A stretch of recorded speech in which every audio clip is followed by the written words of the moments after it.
Your big day is about to happen. A wedding. It's special and it's the biggest event of your life. You want to capture that special day perfectly, and the right videographer can make all the difference. This is where Megapulse Media comes in. Megapulse Media is a professional wedding videography company located in Greenville, South Carolina. Owner Matt Jordan is a local who was born and raised in Greenville. He has years of professional experience working with weddings and events. He covers Greenville, South Carolina and the surrounding areas. When you visit megapulsemedia.com, you can see his portfolio and you will quickly understand Matt is the man you want for the job. He will make your wedding video extra special, fun, and romantic. Visit his website, megapulsemedia.com, for a free consultation or call Matt directly at 864-640-9355. 864-640-9355. You are listening to The Brian Craig Show podcast, broadcasting from sunny South Florida. Brian is joined by his wife and co-host, Kathy. Follow Brian on social media at briancraigshow.com. And now, Brian and Kathy. Welcome to the program, everyone. I'm Brian Craig, always joined by my wife and co-host Kathy. We are going to get right into just the collapse of CNN with the departure of Jeff Zucker. There's lots of news going on there, but I want to just make a brief announcement. I just realized this right before we went to air today. It's 2022. I didn't just realize that. I knew that. But yeah, I hope so. No, I knew it was 2022, but yeah.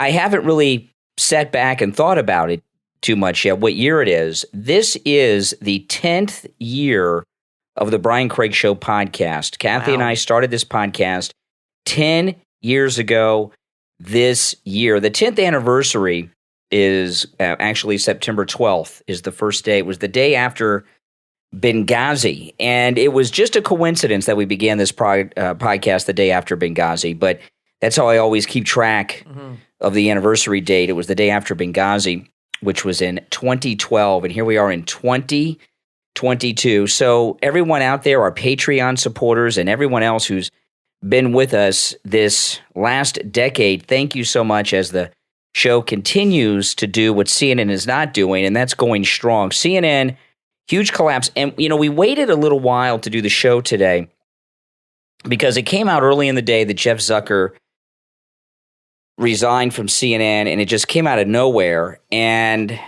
I said, let's just wait because things are going to start to leak out and develop as the day goes on. There's more to this story than we've been told, and we're getting all kinds of information. I'm going to start with the newest, and then we'll work backwards and talk about this. But this is in the Daily Mail. CNN boss, it's now ex-boss, CNN boss Jeff Zucker, 56. I don't know why they always got to put people's age in news stories. He looks older than 56. I mean, golly, I'm almost 52. I hope I don't look that bad. He looks older. I thought he was in his 60s.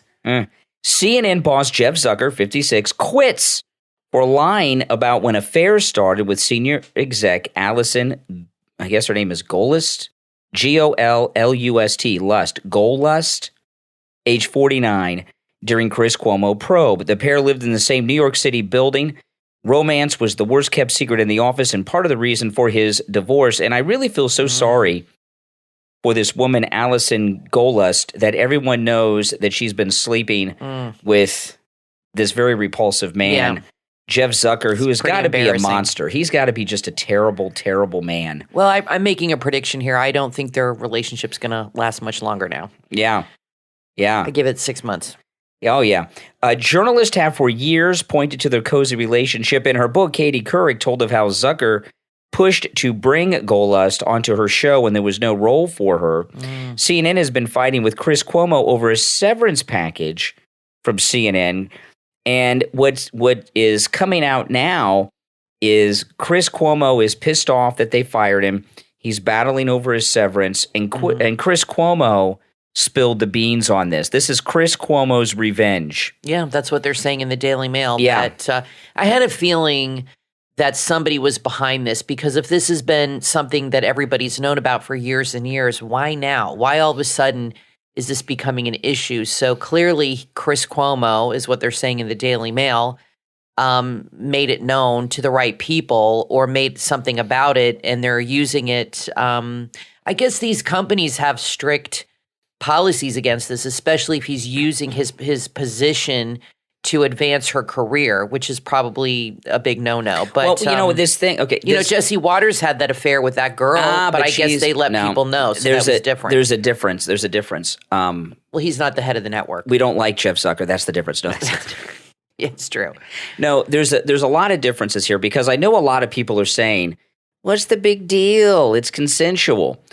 He has been using his position to elevate someone into, like Katie Couric said, into positions where they were not needed. So that's like stealing from your company. That's like employee theft on a very high level. It's unethical. And she's a high-level executive, and she's staying at CNN. I don't think that's going to last. She's staying there for the time being, but she'll be out too at some point.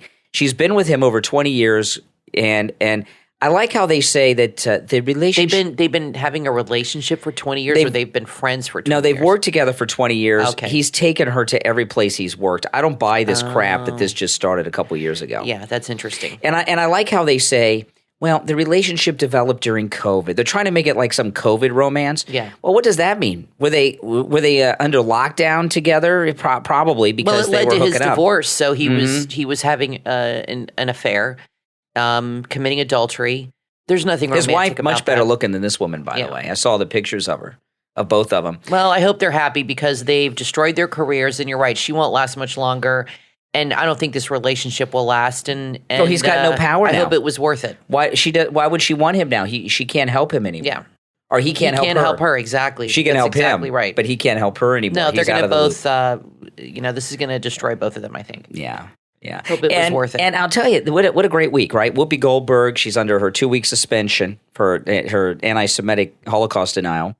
That's a victory. And Whoopi is throwing a fit. She's threatening to walk. This is the first. Whoopi Goldberg's a big star. She's an Oscar winner and all this stuff.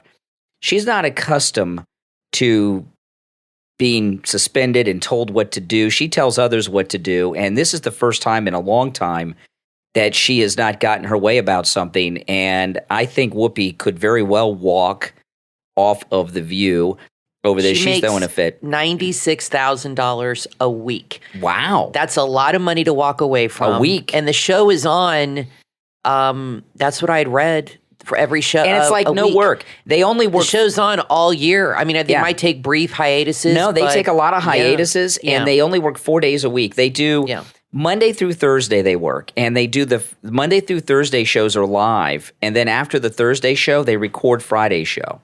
So she's making $96,000 a week. Every weekend's a 3-day weekend. $400,000 a month. They have long hiatuses. She takes off as much time as she wants to act. She was just in this remake of The Stand, which I didn't see. Star Trek Picard's coming up in a week or two on Paramount. She's in that.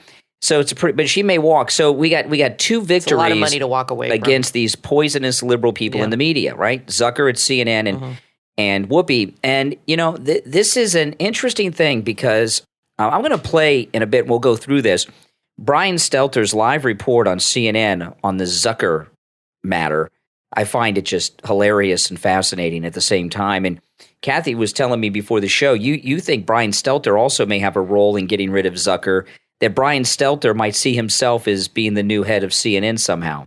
Yeah, I mean, that was my first thought before I read this article about Cuomo, that Stelter, to me, he's the worst kind of friend because I see him as the kind of guy that is your friend to your face, but then is stabbing you in the back. And I think he wants to be the head of CNN, and I think he sees himself in that position. I mean, he's a little Napoleon. He would like nothing better than to be in charge and have complete control. And maybe he's behind this a little bit, throwing his good friend under the bus. I mean, he's kissing his butt so much, it's a little over the top. Okay, I want to just, it says here, Whoopi Goldberg is worth $60 million. What? From what? Joy Behar gets $7 million per year for co-hosting. She's worth $30 million. Where did she make $30 million? Goldberg okay, hold on a second. She gets $8 million a year. So what is that a month? Because I might be off on my numbers. So she gets. We'll do $8 million divided by 12. Right. And then or you can do by 52. Yeah. Okay. So she's making $600,000 a month. Oh my goodness. So that's but with all the more New than York taxes, that ends up being like, so she makes whatever, $8 million a year. Yeah, $8 million a year. She's worth $60 million. So if she's worth $60 million, she doesn't need this job. And let me tell you, if I was Whoopi Goldberg and they put me in a 2-week timeout like an infant, I would tell them to go F themselves, and I would quit the job too, because I think what they did to her, it's either fire me or keep me. But this 2-week suspension, like she's a kid in high school being punished for smoking behind the building, it's insulting. And I would take it as an insult, and I wouldn't put up with it. I've known guys in radio that have gone through suspensions. Yeah. And once somebody goes through a suspension, they're done, because anytime you're a public person that talks about anything, there are a lot of haters out there. And once there's a suspension, they know that the management will work with them. So you get suspended again. It's a cycle. But I'll tell you, this is a major victory for us. This is going to result if Whoopi Goldberg walks, and I think there's probably an 85% chance that she does not return.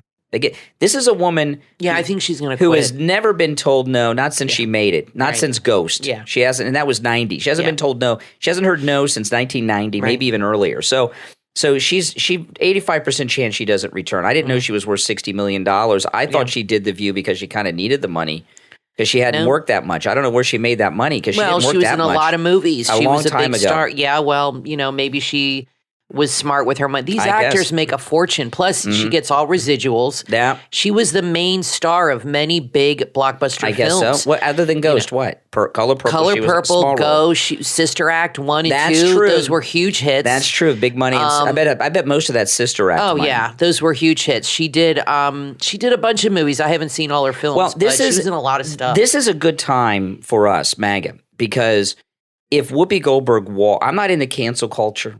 I'm not at all. If you don't like, I don't like what Whoopi. I don't watch The View.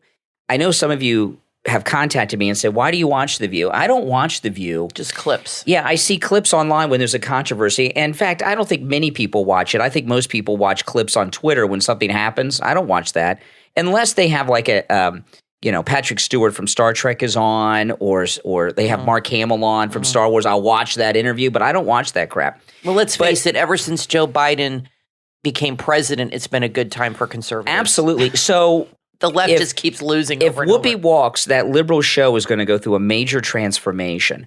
Jeff Zucker at CNN is going to go through, it may not be tomorrow, but CNN is going to go through a major transformation. They have new owners coming in, new management. If they're smart. And this is the beginning of that. Now, I want to play this, and we'll talk about this as it goes. Brian Stelter broke in on CNN, breaking news, even though we already knew what had happened, of Jeff Zucker's departure, and I thought it'd be fun to hear, for you all to hear how Brian Stelter reacted. So here it is. We have news now to report involving our network. CNN President Jeff Zucker has just resigned after disclosing a consensual relationship with a colleague. Jeff has led our company, led CNN for the last 9 years. Joining me now is CNN chief media correspondent, host of Reliable Sources, Brian Stelter. Brian, what more do you have? As you said, Kate, Zucker's been a larger-than-life figure at this news organization for nearly a decade, a pioneering figure. And now his resignation. By the way, Ted Turner was a pioneering figure at CNN. Yeah, Zucker was not. Jeff Zucker didn't pioneer anything. Enough of this. He's gone, Brian. You see, I think you're right, Kathy. Brian Stelter has a big role in this. He's sucking up too much after the boss is gone. Yeah, it's a little strange. So he's trying to divert. Like he loves Zucker. Yeah. Stunning, this newsroom and the news industry. Let me read you his memo. Why would they be stunned if they all knew that he was having an inappropriate affair with a woman that worked there? They've all known. This is like when Matt Lauer was found out. They all knew what he was doing. And then put it into context for the viewers. He wrote to staffers a few minutes ago, quote, as part of the investigation into Chris Cuomo's tenure at CNN, Cuomo, of course, fired last month. Zucker says, I was asked about a consensual relationship with my closest colleague. See, that's where Cuomo did it, because when Cuomo was involved in this, he told his lawyers about the Zucker affair, and he's like, they're picking on me for what I did. He's having an affair with this fake executive, right? And then it came up. So you know what? Good for you, Chris Cuomo. I support Chris Cuomo doing this to Zucker because he's a jerk. I have worked with for more than 20 years. I acknowledged the relationship evolved in recent years. I was required to disclose it when it began, but I didn't. I was wrong. As a result, I am resigning today. Zucker continues in the memo here. I came to CNN on January 28, 2013. Together, we had 9 great years. I certainly wish my tenure here had ended differently, but it was an amazing run, and I have loved every minute.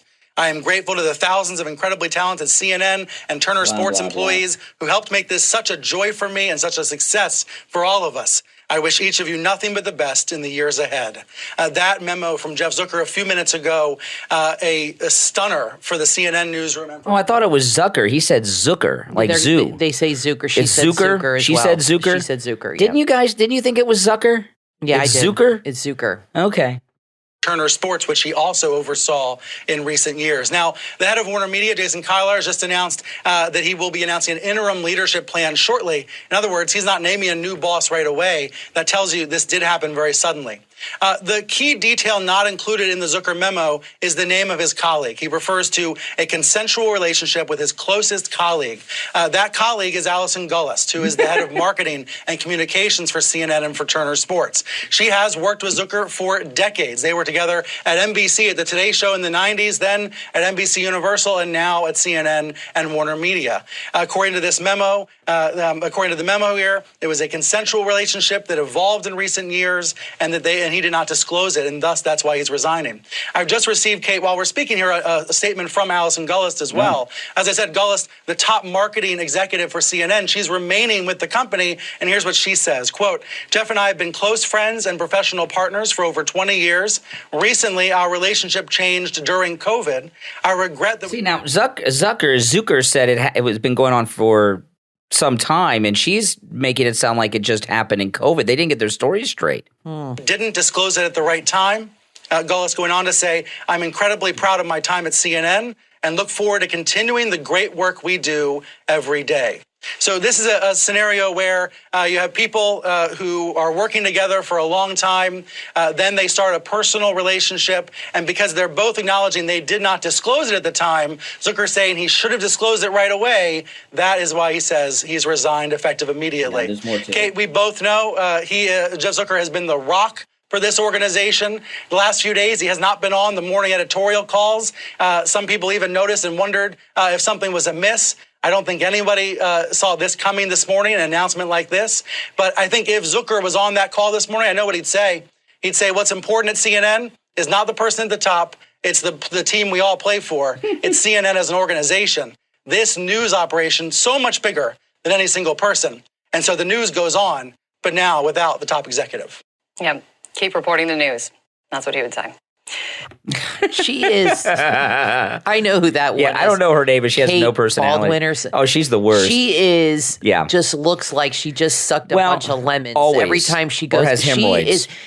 She looks like the most miserable, unhappy person. I never see her crack a smile. She's like a robot. I mean, she is so unlikable, that woman. Now, we don't know. She looks like she's really like a dominatrix type or now something. I'm going to go on. I have some theories as to why this really happened. I don't think he left because of this relationship. And just real quick, I want to say what the difference was with Jesse Waters, okay?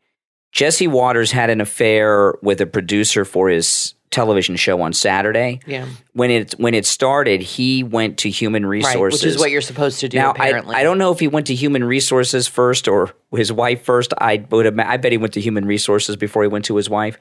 But they both went to Human Resources, told him of the relationship, and this is when he was doing just his Saturday show, and they reassigned her to be a producer on another program so she was not under Jesse Waters' authority. I wonder why Zucker didn't disclose this. Why did they keep it a secret? Well, That's what I'm interested in. This would be my theory, and you guys can let us know in the comments. They knew they were risking their job. Jeff Zucker, I don't believe this relationship started during COVID. I think it's been going on for years. And I know a couple things about Jeff Zucker, okay? He's a jerk. Yeah. He's a nasty man. And a nasty jerk doesn't go away just for a little thing like this. And 3, he is ugly as hell. Somebody like this doesn't have just one affair. No. Okay? Someone like this has multiple affairs, multiple women, multiple sugar babies, okay? Got a lot of money, a lot of power, ugly, on top of it. And I think there's a lot more that's going to be coming out about Jeff Zucker. We just finally learned his name as he's departing. I thought it was Zucker. Well, the way it's spelled, it should be Zucker, because if it was Zucker, it'd be Z-U-K. I'm going to keep calling him Zucker because I think that's what he's known as. But it's Z-U-C, like another word that starts. Well, this is an interesting because we're going to find, I believe, we don't know, this is speculation, but based on his pettiness, his patheticness, how quickly he went for this huge job over this one relationship, and the fact that he's ugly as hell, we're going to start to find out a lot of sleaze about this guy. Yeah. Roger Ailes likes sleaze. You're going to find that there are other women. There have always been other women. There are going to be, he was at NBC and all of that. In fact, Trump made him a powerful executive because he was an NBC executive overseeing The Apprentice. And they were good friends. Yeah. Trump got him the job at CNN. Remember, he talked about this because he made him a big shot at NBC over the success of The Apprentice. So I think he did not leave over a consensual relationship. I think he's got a lot of relationships going on, or has for many, many years at every place that he's worked. And that's why he left. He's trying to get out before the scandal so he can get his golden parachute that these guys get and retire with his money. If all the sleaze starts coming out, he'll be like Chris Cuomo in litigation trying to get a severance. So he wants to get out, get his severance, which will be millions, and go back to the Hamptons before all the sleaze starts coming out, like Roger Ailes, Harvey Weinstein type stuff. Well, I have a different theory. You think this guy just has one affair? This ugly sleazeball, pathetic man? I don't know, but my theory is that he's one of these guys that's quitting before he gets fired. They have a new company taking over CNN very soon. Probably this spring, from what I've read, and there's been rumors for months and months that they were going to fire him and redo the whole network, and they might be firing a lot of people. And I think he wants to quit before he gets fired in disgrace. Yeah, and leaves on his own terms. A lot of people that are controlling like to leave on their own terms. I did it my way. I did it my way. Yeah. They don't like to have that hanging over their head where somebody else can control their fate. And I see him as that type of person. And maybe he has heard things, and maybe he knows that his job is on the chopping block. And he's like, you know what? I'm going to leave on my own terms. They're going to fire me anyway in a couple months. Maybe he's heard rumors. Maybe people have talked about it. I'm just guessing. And maybe he's using this as his excuse because, like you said, people at CNN have known about this for years and years. They've known about their relationship for years. Brian Stelter. Yeah, so all of a sudden it's a problem. I think it's more an issue. It's either what you're saying where there's some things that are going to come out, or I think it's because he's going to get fired anyway and he's making the move before somebody else can control his destiny for him. You know what I mean? He might be that kind of person. Yeah. Well, listen, we're going to take a quick break. When we get back, Morning Joe and Mika. Oh, this is a couple of beauts. Do we have to? Wait till you hear this. All right, don't go anywhere. I'm Brian, always joined by my wife and co-host Kathy. We will be back right after this. Good morning. You're on the radio. What's your name? Where are you calling from? Good morning. This is Chaplain Jethro from Flint, Michigan. Hey, Chaplain Jethro in Michigan. What's up, Chaplain? Well, first of all, I want to thank Mike Lindell for the great product called My Slippers. That cured my neuropathy in a big way. In 10 minutes after I put them on, it went away. This morning, I woke up with leg cramps, put them on, leg cramps gone. That's amazing. I tell you, it's a great product. Which one do you have? I have the tan fur-lined moccasin My Slippers. Which ones do you have, Chaplain? I have the blue ones, and they're fur-lined also. I've heard from several listeners that the Mike Lindell My Slippers make their neuropathy go away, and there's very little treatment for neuropathy, and people that suffer from it, it's torture, so I appreciate that. All right, Jethro, I appreciate the call, and thanks for the kind words about Mike Lindell's My Slippers and how they help with your neuropathy. Yes, indeed, they do. And right now, when you use the promo code KANE at checkout, KANE, save 50% off the MyPillow My Slippers. Go to MyPillow.com, click on the radio listener specials, and use our promo code KANE, KANE, for 50% off the MyPillow My Slippers. That's 50% off, but you've got to use the promo code KANE, KANE.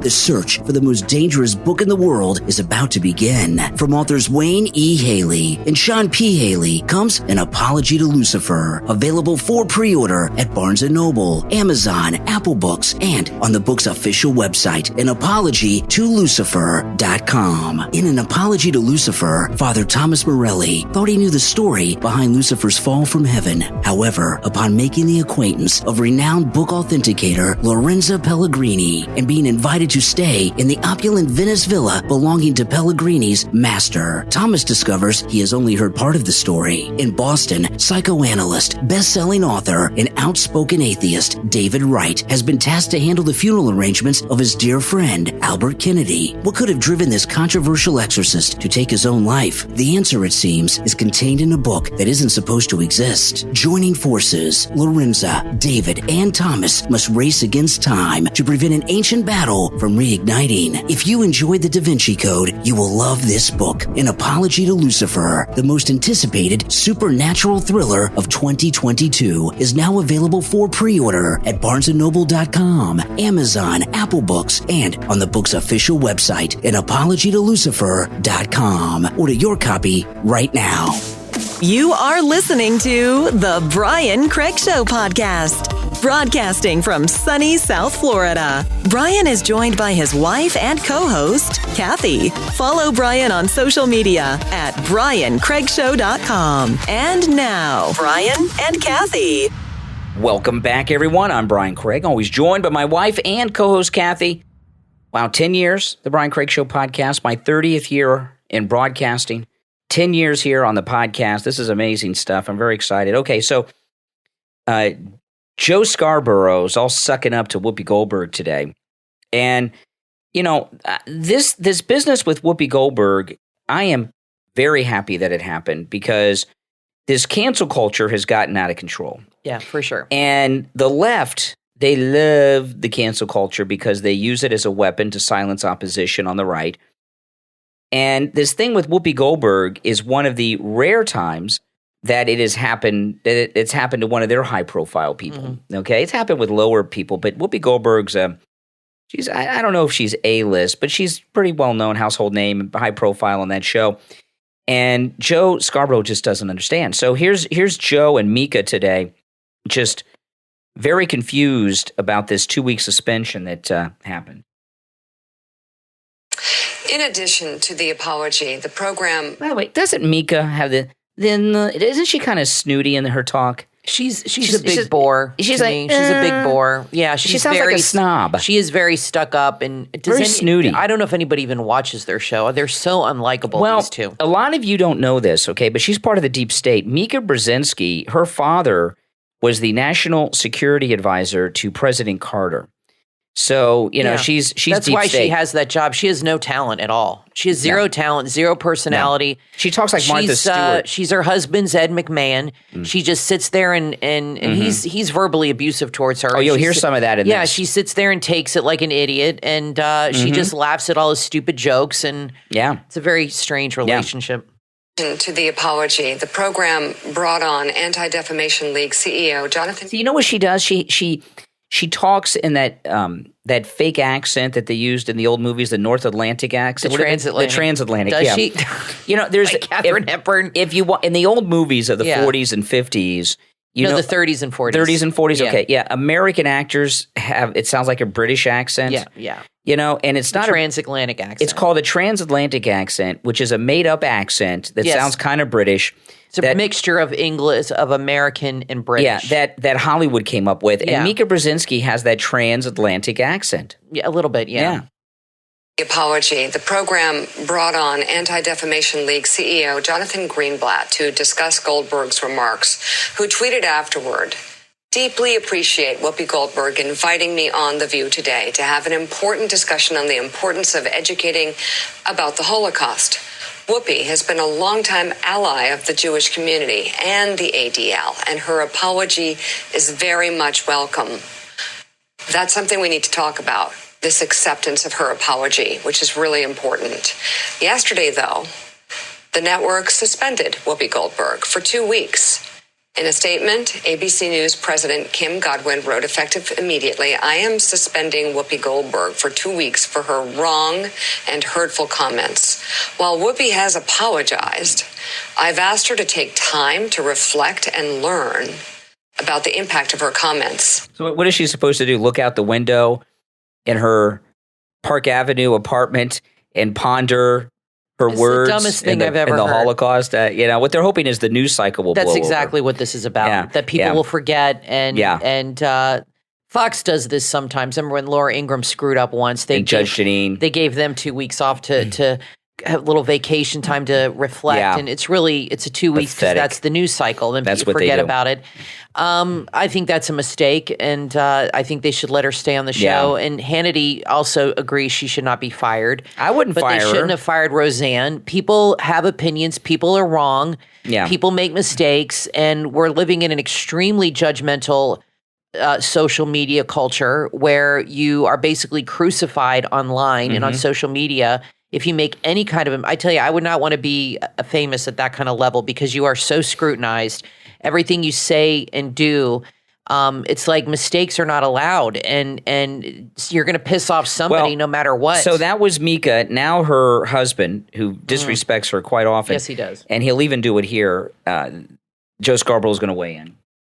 The entire ABC News organization stands in solidarity with our Jewish colleagues, friends, family, and communities. Help me understand this, Eddie. We talk about cancel culture all the time. Whoopi hasn't been canceled, but she's been suspended. Whoopi Goldberg makes an offensive statement. Whoopi Goldberg apologizes for that offensive statement. Whoopi Goldberg apologizes for anyone who was harmed or hurt by that offensive statement. Whoopi Goldberg. Whoopi Goldberg gets ahead of the ADL on the show to talk more about the topic and shed more light on the topic. And on her mistake. The head of the... Now, this is what we talk about, how he abuses his wife, Mika. He just ignores her when she talks. Yeah, well... She talks, and he just talks over her like she's not even speaking. I'm sure he does that in bed, too.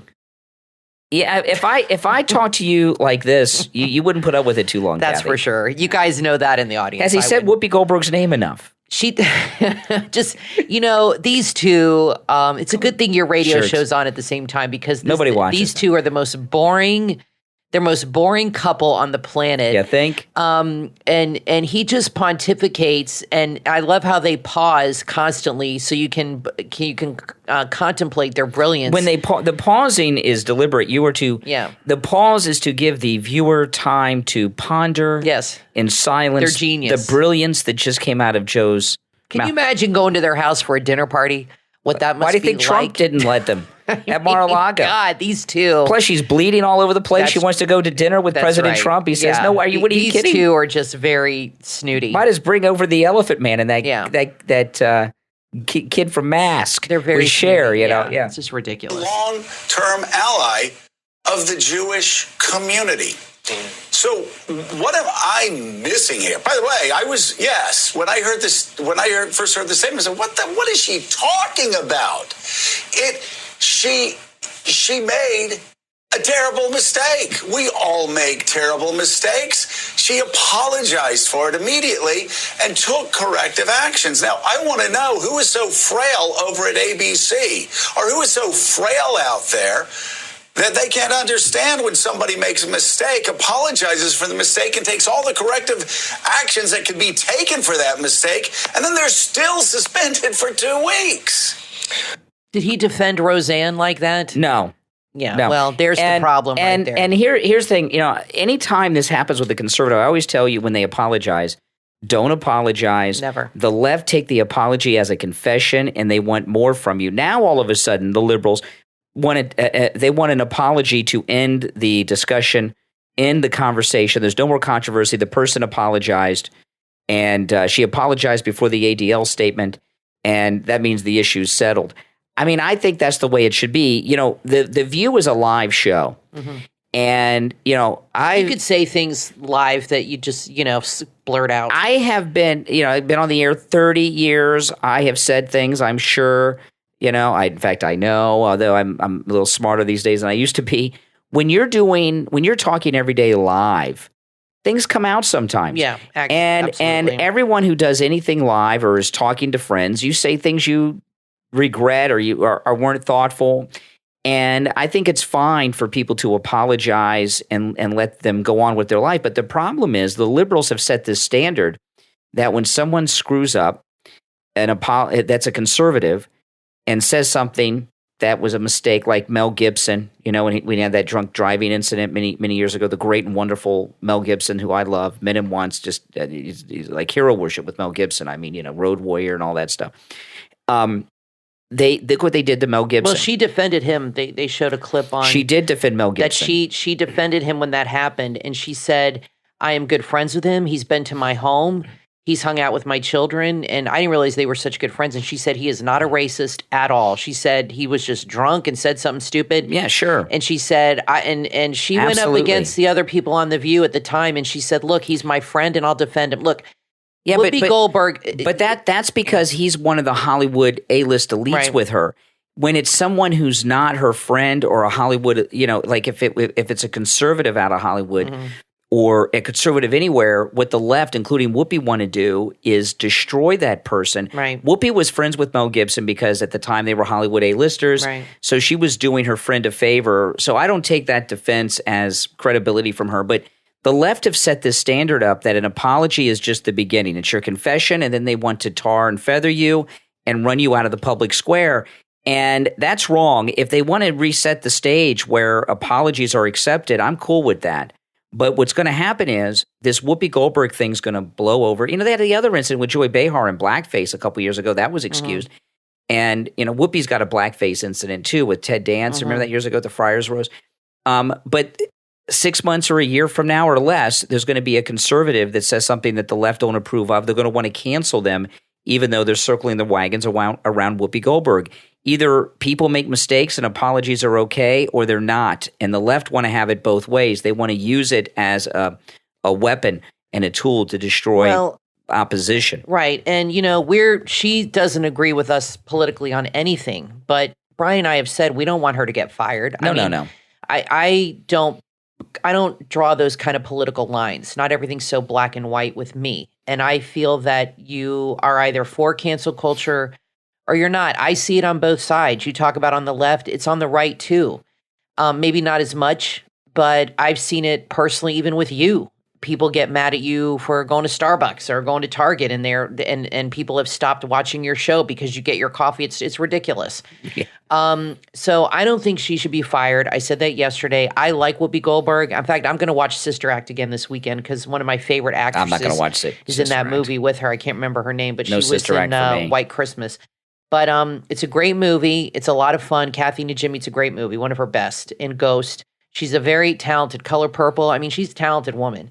She has her opinion. I don't agree with it, and I think it would be good for her to go to the Holocaust Museum and make a visit there and see for herself just what these people went through. And I think she's just ignorant and misinformed, and I think she's believing in alternate history that she's just uninformed. I don't take her comments as being malicious or necessarily mean-spirited or anything like that. To me, it's more of an issue of ignorance of the issue and maybe a slight bigotry on her part. And I think what your caller, Rabbi David, said is partially true about her making it a competition about oppression in different groups and her not wanting to understand that other groups other than her, other than the African Americans, have been oppressed. So I think it is a teaching moment for everybody. I don't want to see her get fired, but I think a suspension is stupid. But we'll see what happens. I think it's a hollow gesture to suspend her, and I think it's insulting to people and it's insulting to her. But it is a lot of money, and I got to be honest with you, I don't know if I'd walk away from $8 million a year, because that is a lot of money to make, even though she's worth a lot of money. Yeah. But then there's part of me that's, like I said, would tell them to go piss off and be like, you know what, I'm not going to be treated like a child. So I don't know. What would you guys do? I'm curious in the audience, what would you do? Would you stay, collect your money and move on? Or would you stick to your principles and say, screw you, and leave the show? I think she's going to walk. And there's a story today that I don't believe, that her co-hosts are upset that she's been suspended. When the co-hosts want her out. Those women do not get along. They want her out. And if they're talking to Whoopi, they're trying to get her to quit by saying, I can't believe they did this to you. You shouldn't put up with it. They want her out. Yeah. I don't know. They seem like they're friends, so I don't know about that. Well, listen, we're going to take a break. When we get back, there is a lot more to talk about. Do not go anywhere. I'm Brian Craig, always joined by my wife and co-host Kathy. We will be back right after this.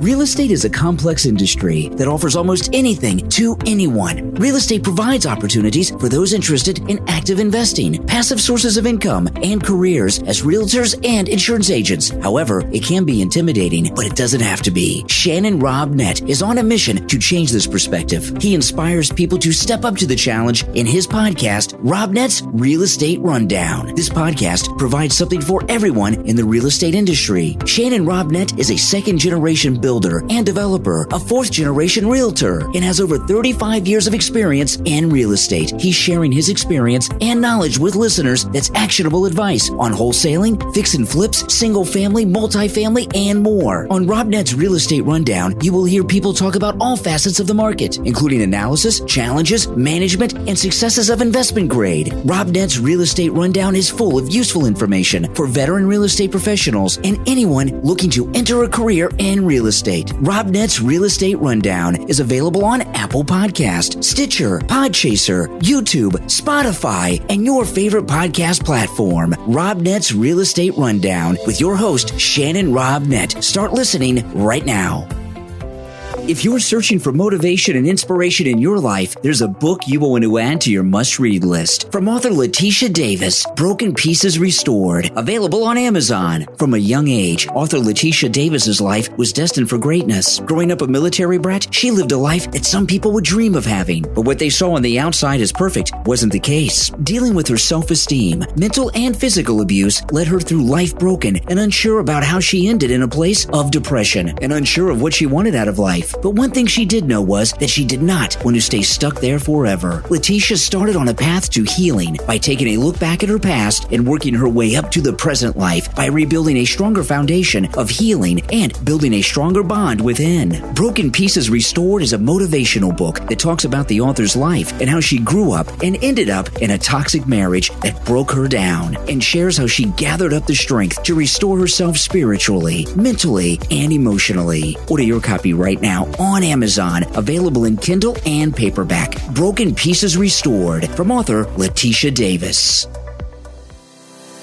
Do you want to be a director? Have you been trying to get into directing television or films? Maybe you're interested in how it all works. If so, there's a podcast you will want to add to your playlist. The Directors Podcast with your host, Jeff T. Thomas. The Directors Podcast is a 13-episode limited series featuring some of the most talented television and film directors in the industry. All episodes are available right now. Part 1 features the story of how each director broke into the business. Part 2 is a discussion, director to director, about their process, as well as highlighting some of the most defining moments of their careers. The Directors Podcast is fascinating and enlightening. Listen to industry secrets, get tips on how you can make it in the amazing business of television and film directing. The Directors Podcast with your host, Jeff T. Thomas, is available on Spotify, Apple Podcasts, Google Podcasts, iHeartRadio, and your favorite podcast platform. Add the Directors Podcast to your playlist right now. NFTs are the newest art medium, and they're taking the world by storm. Did you know that NFT is one of the highest trends searched online? NFT Tel Aviv is all about art. They're an NFT artist agency that's a full-service talent agency, representing photographers, digital drawers, musicians, video art, and 3D artists. Some of the services NFT Tel Aviv offer are management and representation, development and minting, art research, and a lot more. They proudly represent more than 40 fine artists and have helped them get into the NFT world, and focusing on fine art as well as small and boutique collections with just 20 to 50 pieces in the collection. If you are interested in NFTs or NFT as an artist, this is the agency for you. Based in Tel Aviv, and they trade worldwide. NFT Tel Aviv, online at nft-tlv.co.il. nft-tlv.co.il.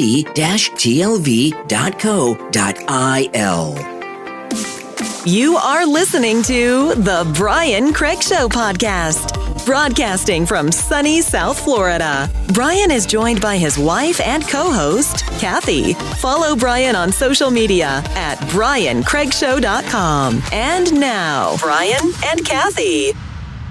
Welcome to the program. We are back.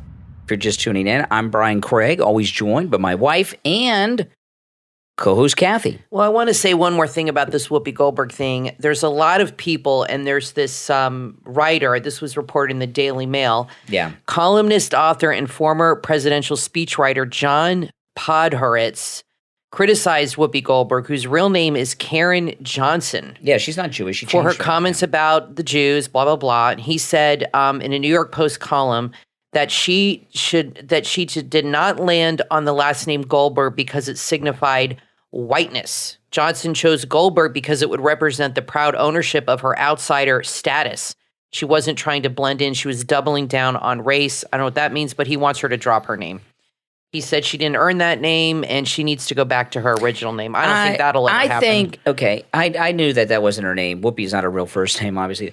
I think she changed her name to Goldberg because when she was starting out in comedy, she thought she would have an easier time getting booked if people thought she was Jewish. That's what I think. So she basically, she pulled like an Elizabeth Warren. Yeah. Basically took on a Jew, because I always thought she was Jewish, and now we're learning she wasn't. So she took on a Jewish heritage. Maybe told people she was to help her in Hollywood. Now that is pretty bad. That's my belief, and I think that's what he's saying as well. So the Supreme Court hearing is going to be coming up soon. Biden's going to nominate someone. It's going to be a complete disaster. And I want to share something with you that will explain how in just a moment. But what's going on here is, this is so ridiculous. Biden comes out and says he's going to nominate a black woman to the court in 2022. He thinks that's a big deal. Half the people on the court are women. There have already been 2 black people on the court. One currently sits on the court. It's not a big deal. If he was going to do something where he wanted to be groundbreaking so far as a minority, he would appoint a Native American Indian, like Cherokee, like not Elizabeth Warren, like a real Cherokee or Seminole, or you know what I mean? You know, an American Indian, an Asian American. You know, that would be, there's never been an Asian American on the court. There's never been a Native American Indian, like an Eskimo. I know they don't call them Eskimos anymore. They're called Inuits. I remember when I went to college as an adult, and I was older than everybody else. And I was in an anthropology class and they were talking about Inuits. And I'm like, what is an Inuit? I didn't know what it was. I had to look at Eskimo. They change the names all the time. They called them Eskimos when I was in school, Professor. It's hard to keep up. But, that would be groundbreaking. Or if he really wanted to be groundbreaking, an openly gay justice or something. Joe Biden thinks it's a big deal for a black woman to be, in a federal court position. Well, that's because he's living in his mind in the 60s. Well, this is going to be a disaster. And I got a clip that'll illustrate what I'm going to tell you in a minute. But a poll came out today, a Rasmussen poll of likely voters, which is the most scientifically accurate voting sample. 50% of likely African-American voters want Joe Biden impeached and removed from office, okay? He's in big trouble with black voters. And while this poll is new to us today, the White House has known about these numbers for months. So that's why this is happening. Exactly. It's not because of this James Clyburn or a campaign promise. Only Trump keeps campaign promises. It's pandering. It's a desperate move for the election. He's in trouble with black voters. He thinks this is going to save them. I don't think so. I think most black people today, and I could be wrong about this, but I don't think black people that are like liberal and liberal political activists and things like that, I'm not talking about. I'm talking about normal people that don't follow politics and are not activists. I don't think most people care that are black about thinking, he nominated a black woman to be on the Supreme Court. I'm now going to vote for him instead of support his impeachment. I don't think so. I don't think that's that big of a deal to people anymore. This is what I don't understand. There are problems. He wants to improve his poll numbers, okay, because they're awful, and he wants to get the American people behind him. Instead of pulling all these stupid stunts, why don't they just fix the problems that Americans are facing? Why don't they fix the supply chain crisis? Because they're in government, they don't. Why don't they problems. help stop inflation? Why don't they open the pipeline and lower the price of gas? I don't understand. You know why? Because they're in the pocket of other people and they're doing their bidding. Well, that's why. right. Because that would be the easiest way. And look, Trump did so many things. He made it look so easy. All he had to do was sign his name and boom, it's done. It's not because they can't. It's because they won't, because they're being paid off by people to keep things the way they are. That would help his poll numbers. But instead of actually doing their job and helping the American people, which they don't give a damn about, they just keep doing these social justice feel-good things. And they actually had a woman on with Harris Faulkner today, because Harris Faulkner asked her the same things you're saying. Like, why not an Asian? Why not this? Why does it have to be a black woman? And she said what you said. She said because he's losing his support with the black community. And the woman she had on was a black woman, and she was defending Biden. She said, well, this nomination will help him in the black community. Yeah. Really? Is that okay with her that he's using them for this? It's not going to help for a couple of reasons, but ask yourselves this, okay, that are listening. Fix the crime problem. Have you ever voted for a president because of who they picked for the Supreme Court? No. That's crazy. It's crazy. So let me get to this. This is going to be a disaster for a number of reasons. One, everything Joe Biden does is a disaster because he's a screw-up. Yeah, that's a given. But the pool of people that they're going to pick from for the judges for this, and they have a few people lined up because if the first one doesn't make it or if there's something comes out after the announcement, they have like 4 or 5 people probably in a line ready to pick if there's problems. Here's the deal, okay? The generation, they're going to pick someone who is an activist type person, right? A liberal African-American activist type. Mm-hmm. And the age of the people they're choosing are late 40s, early to mid 50s. These are people that were young during the O.J. Simpson trial. And if you guys remember, the CNN had a camera live at Howard University for the O.J. verdict. And when O.J. Simpson was acquitted of murdering 2 people that everyone knew he murdered, they jumped for joy at Howard University. That was very upsetting. And I've been telling you guys for years that those students at Howard University many of them are probably federal judges working at the Justice Department. Mm-hmm. So what the Republicans, if they were smart, would start doing, whoever they nominate for this position, go back to 94, 95, find out everything they said during the O.J. Simpson trial about O.J. You're going to find, because that was the golden age of radio. That was an exciting time. Mm-hmm. And every black person that was liberal, not only were they supporting O.J.'s acquittal, they were openly saying, yes, he did it, but white people have been getting away with murdering black people for 400 years. Right. 2 for us is okay. That's how a lot of people think. So Republicans that's the type of person he's going to pick. And let me give you an example. Yesterday, there was a major happening in the Senate that didn't make the news with Ted Cruz because the Whoopi Goldberg story was so hot. If the Whoopi Goldberg story had not happened, this would have been all over the news. There was a Senate confirmation hearing for a female Asian American woman who's nominated for a federal bench spot by Biden. And Ted Cruz questioned her. And he asked her a very simple question that she would not answer. And this is important because this is the type of person he's going to nominate for the Supreme Court. This is every federal judgeship is important, but this is a nobody incident. But he's going to appoint someone who thinks like this for the Supreme Court. If this Ted Cruz incident happened with a Supreme Court nominee, it would be over for them. So listen, this was yesterday in the Senate. Judge Cato's her name, and she's nominated for a big federal judgeship. And this is Ted Cruz talking to her. Asks her a very simple question that everybody should be able to answer, and she won't answer it. Judge Cato, I want to start with you. Is racial discrimination wrong? Simple question, right? Simple question. Is racial discrimination wrong? The answer is yes. Now, she's a liberal activist, connected with the Democrats, and she's Asian American. Silence. Senator, our Constitution prohibits race discrimination on the basis of race. Okay, let me ask again, is racial discrimination wrong? Senator, as a judge, I don't deal with issues of morality. See, she can't say that racial discrimination is wrong because the Democrats today want to racially discriminate against Caucasians. And so this judge, she's under oath. She doesn't want to lie. She believes that racial discrimination is okay so long as you're discriminating against white people. Yeah. So she won't answer. And this is the type of person Biden's going to pick for the Supreme Court. Whether something. So you have no views on whether it's right or wrong? Senator, because that is an issue that is frequently litigated before the courts, pursuant to Canon 3 of the Code of Conduct. Okay, so why does the Constitution prohibit racial discrimination?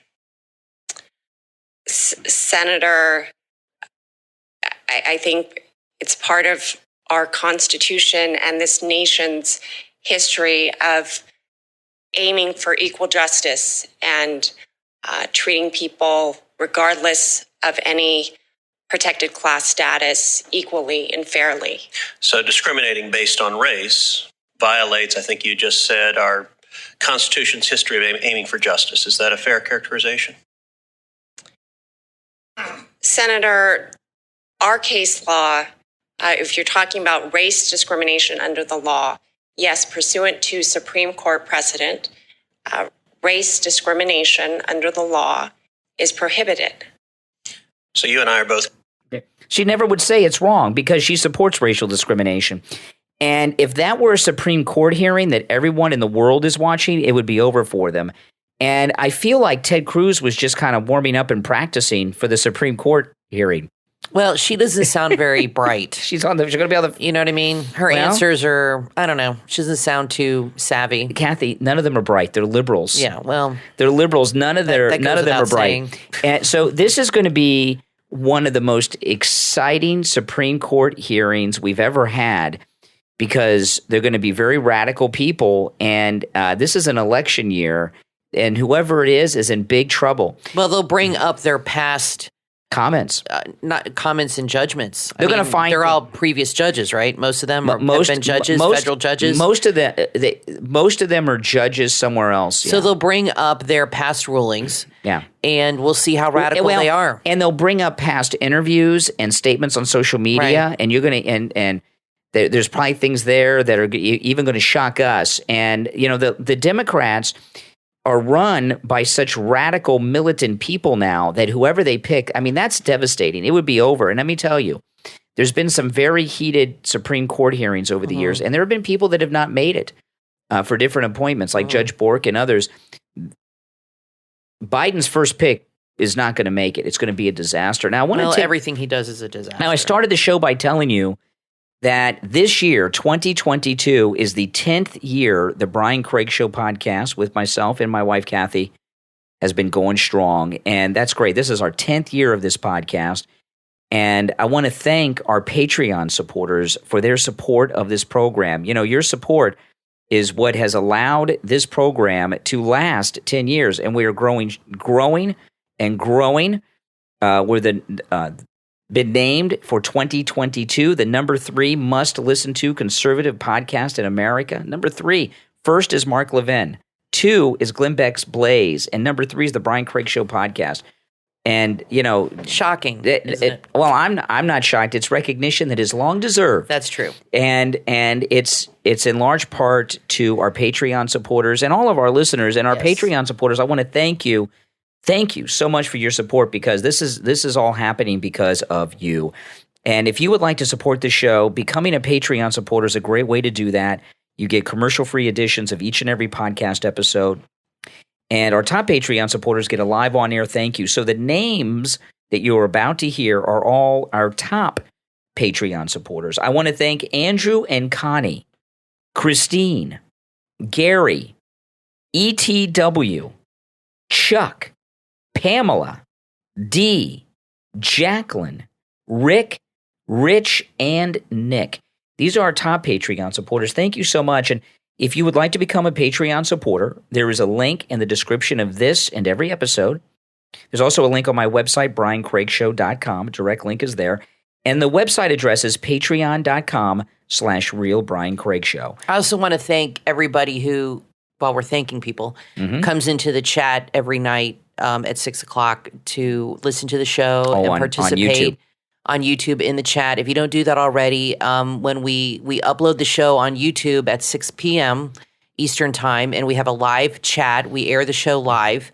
We play it live, and we have a live chat in there. And I want to thank everybody that comes into there, especially people that come regularly. We really do appreciate it. It's nice to see familiar faces and to see everybody there participating and listening and chatting with us. It's a lot of fun. Absolutely. Well, listen, we are out of time, but we will be back with you next time. I'm Brian Craig, always joined by my wife and co-host Kathy. Thanks for listening, and we will talk to you next time.